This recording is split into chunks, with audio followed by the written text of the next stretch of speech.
Assalamualaikum warahmatullahi wabarakatuh. Mari kita lanjutkan pelajaran kita. Sekarang kita akan bahas mengenai bahan kimia dalam kehidupan sehari-hari. Tentu kalian tidak asing dengan bahan kimia, terutama yang ada di rumah ya. Secara tidak langsung banyak sekali bahan kimia yang kita jumpai ya, baik di makanan, di benda, atau di yang lainnya. Nah, bahan kimia rumah tangga, contohnya ada sabun, ini rumus kimianya ya, RCOONA, deterjen. Kalau misalkan kalian memperhatikan, ini ada rantai ya. Rantai itu artinya ketika nanti dia bereaksi, bisa jadi di sini ada rantai berikutnya ya.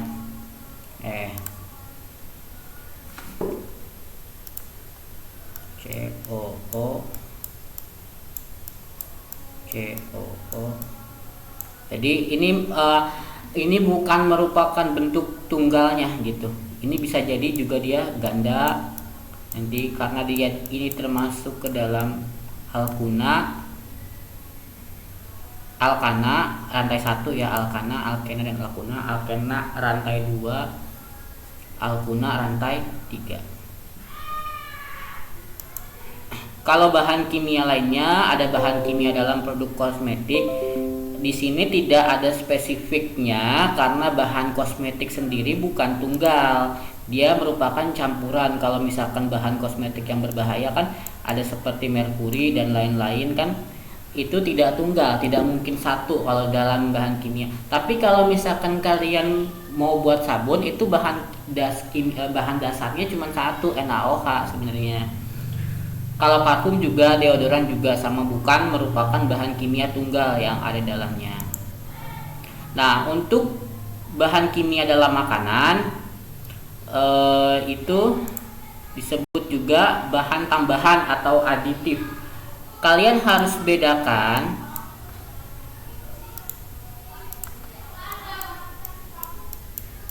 antara aditif dan adiktif ya. Ini beda ya. Kalau aditif itu dia, misalkan kalian sebagai pecinta micin pasti akan merasa kurang ketika kalian misalkan jajan cimol. Cimol itu kan pakai micin, pakai bumbu-bumbu yang lainnya sehingga enak. Akan merasa kurang ketika kalian menemukan cimol yang tanpa micin gitu. Makanya di sini dibutuhkan zat aditif atau bahan-bahan lain. Tentunya ada efek, ada baiknya, ada buruknya. Ada meningkatkan rasa, menumbuhkan rasa enak pada makanan kalian. Juga kalau misalkan ada buruknya itu kalau kebanyakan itu tidak baik ya untuk kesehatan tentunya. Zat aditif sendiri kalau misalkan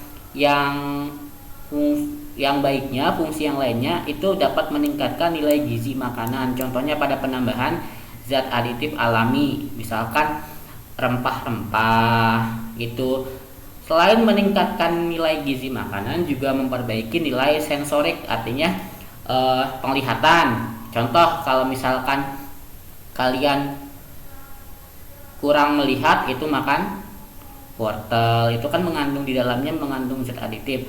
Kalau misalkan rambut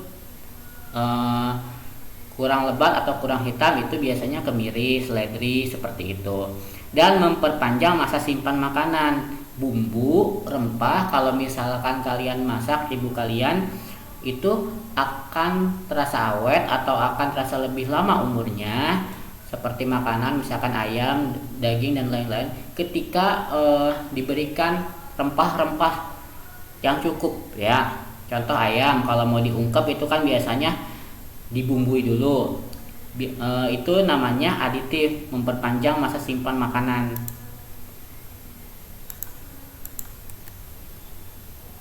Nah, Ada juga bahan pewarna, pemanis, pengawet makanan, penyedap rasa, dan penguat rasa. Jadi bahan aditif sendiri itu tidak hanya tidak hanya berpengaruh terhadap rasa ya, perwarna juga sekaligus. Jadi misalkan kalau kita pakai kunyit itu bisa menambah warna dan bisa menambah masa simpan atau pengawet. Kayak pemanis juga kan pastinya, dia itu selain misalkan manisan, selain manis kan biasanya kalau misal tidak pakai gula putih, dia pakainya sirup kan tidak hanya sekedar manis, berarti warnanya juga berubah kan. Pengawet makanan, penyedap rasa, penguat rasa, seperti itu. Kalau pengawet makanan justru yang alami kan garam, yang tidak alaminya juga ada sebenarnya.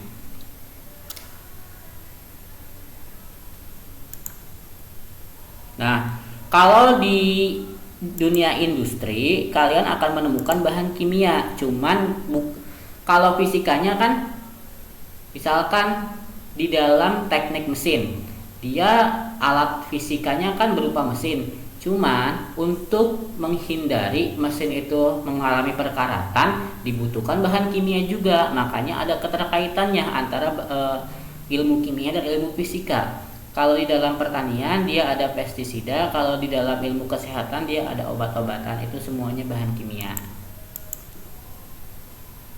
Peran ilmu kimia dalam bidang keilmuan lain. Dalam bidang biologi yaitu mengembangkan konsep dasar makhluk hidup. Di dalam sel-sel kita juga terdapat bahan-bahan kimia yang biasa diteliti ya dalam bidang ilmu biologi. Jadi ilmu biologi juga secara tidak langsung memerlukan ilmu kimia, apalagi di bidang kedokteran. Untuk proses diagnosis atau penyembuhan itu juga dibutuhkan ilmu kimia. Contoh dalam proses diagnosis, ketika dokter mendiagnosa pasien itu juga perlu namanya ilmu kimia, termasuk dalam proses penyembuhan. Diagnosanya misalkan sakit apa, sembuhnya nanti dibantu oleh obat apa, itu kan semuanya kimia. Bidang farmasi juga banyak sekali, obat-obatan dan lainnya itu termasuk dalam kimia juga sebenarnya.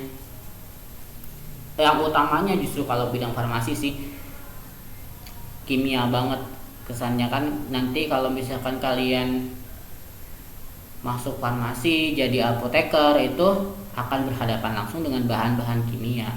Bidang geologi, komposisi materi dan batuan dalam batuan dan mineral.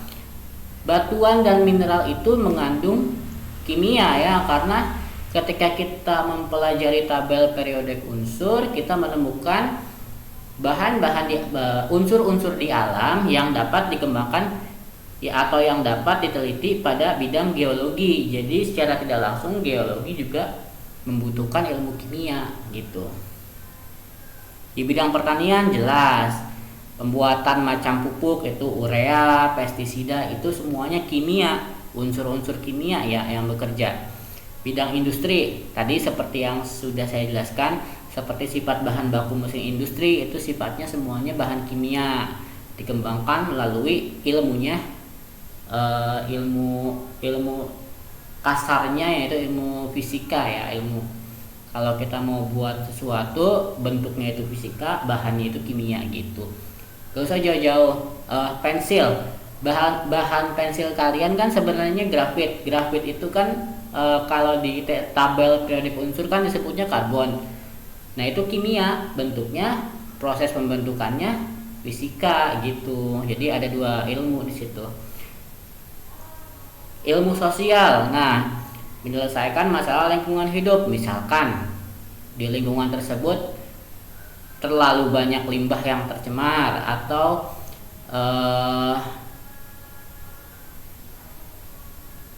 dan sejenisnya lah seperti itu. Misalkan terjadi sesuatu yang sifatnya kimiawi ya.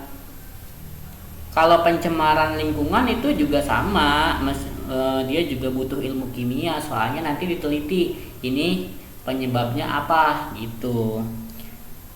Pasti ada unsur-unsur alam yang memang bekerja dan berpengaruh ya terhadap masalah tersebut. Makanya ilmu kimia dibutuhkan dalam ilmu sosial. Nah, ini tugasnya tinggal dicari ya sebenarnya. Lengkapin aja. Di sini saya sudah memberikan 6 barang tambang. Tadi satu ilmu saya tidak jelaskan di sini. Di sini sebenarnya ada bahan kimia dalam barang tambang. Cuman saya nggak jelasin karena di sini saya ingin menjadikannya sebagai tugas. Nah, ada minyak bumi, batu bara, gas alam, emas, biji besi, tembaga. Kandungan bahan kimianya apa? Jadi nanti kalian cari ya. Pakai tabel gini buatnya. Pemanfaatannya untuk apa? Minyak bumi, batu bara, pemanfaatannya untuk apa? Silakan dicari. Tugasnya Jumat ya sekarang. Terserah ya, ini terserah ya. Maksimal minggu. Jadi boleh ngumpulin langsung, boleh ngumpul minggu 13 pukul 13. Ada waktu 2 hari tuh. Jadi yang sampai tidak mengumpulkan ya. Untuk 1.2 ini belum berakhir ya, untuk 1.2 karena masih ada lagi bahasan-bahasan seperti metode ilmiah. Tapi nanti saya masukkan ke 1.3 aja. Oke, pertemuan kali ini cukup sampai di sini. Wassalamualaikum warahmatullahi wabarakatuh.